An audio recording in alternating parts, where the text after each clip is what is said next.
The simple fact is radicalized Islamists are running amok in Nigeria.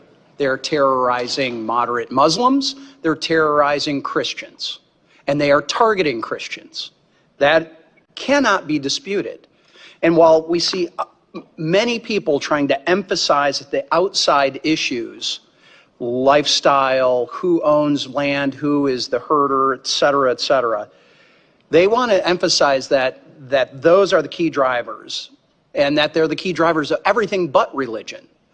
And I and many others, and I'm not just talking about those of us on this committee or Americans, I'm talking about religious leaders in Nigeria, believe religion is one of, if not the main driver of targeted violence right now. Extremist religious ideology is, of course, a primary motivator of these attacks.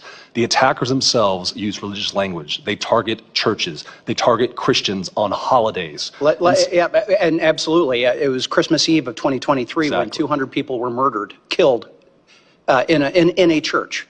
Now, I want to ask this. Here's the question.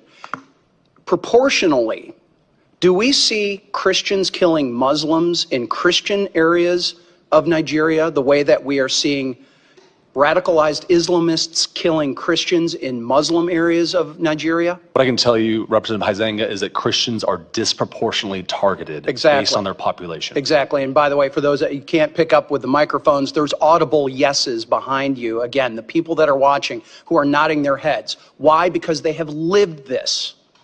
Their families have lived this. I've got neighbors who've been missionaries there, who have family there, who have friends there, who know this is going on. Yet we've got not just the mass media, we got people within the Congress denying that this is happening, or certainly de-emphasizing it.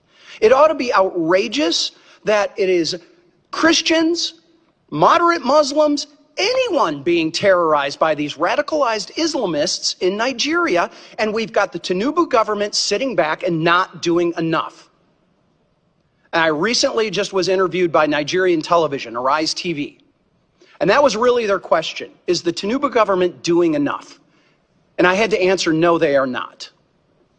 And I do not understand how a delegation can come here to the United States and downplay and come up with all of these other excuses as to why this is allowed to happen. It should be rejected and should be called out for what it is.